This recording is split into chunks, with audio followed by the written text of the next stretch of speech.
Hi everyone, welcome back to TechSphere CSE, your go-to channel for simplified computer science and cloud computing concept. In today's session, we will explore Amazon EC2 Elastic Cloud Compute, one of the most powerful servers in AWS. You will learn how to deploy, connect, and manage your own virtual servers in the cloud step by step. Let's start with the basic. What is exactly EC2? Amazon EC2, or we can call it as Elastic Compute Cloud, lets you to rent a virtual service in the AWS cloud. It is on demand, scalable, and cost effective, meaning you can launch as many servers as needed when needed. Each EC2 instances act like a normal computer. You can install the software, run applications, and store the data. And the best part, you only pay for what you use. And AWS even offers a free tier, perfect for students and beginners and experimenting with the cloud. Now, let's look at the key components that make EC2 work. Here are the 5 core components of EC2 you need to know. First is instances. These are your virtual servers that run your application. AMI stands for Amazon Machine Images. It is a pre-configured template that include your operating system and a software stack. And also the instance types. Different configurations of CPU, memory, and storage for specific workloads. And then security groups. Think of these as firewalls that control what kind of a network traffic can reach your instance. And last is your key pairs. Cryptographic keys that allow you to securely connect to your instance using SSH or RDP. Together, these components make EC2 flexible and secure for any type of deployment.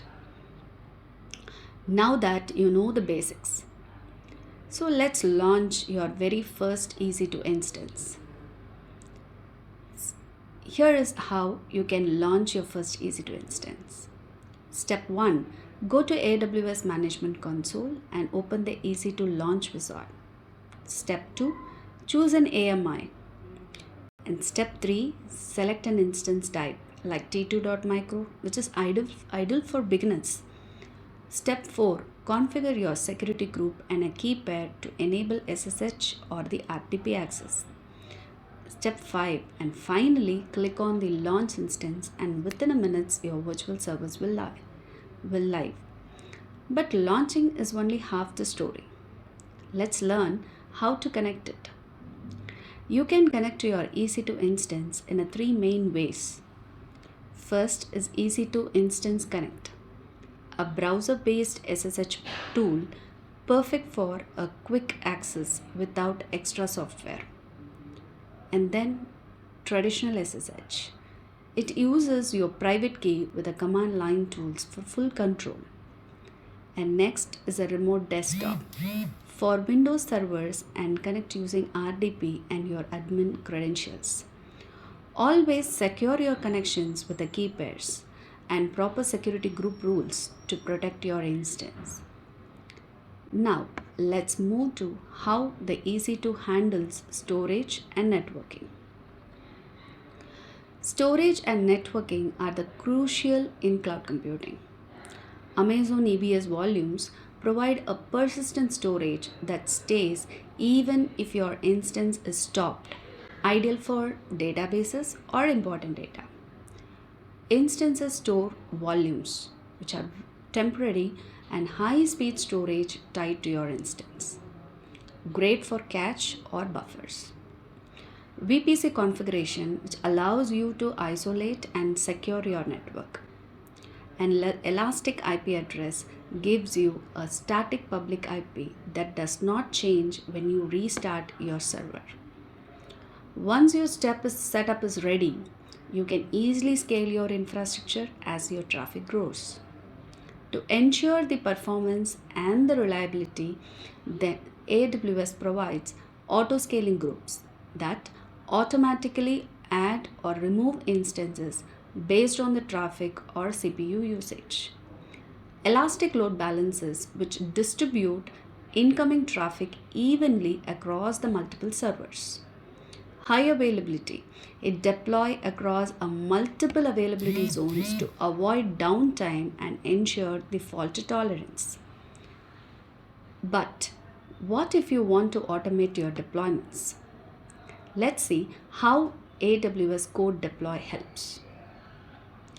With AWS CodeDeploy, you can automate the software updates on your EC2 instances.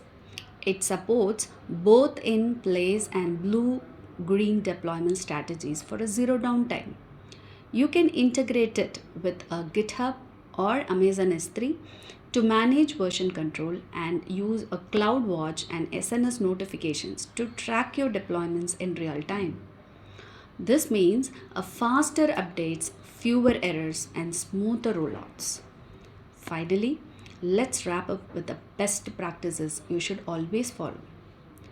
To manage EC2 effectively, keep your AMIs and instances updated for security.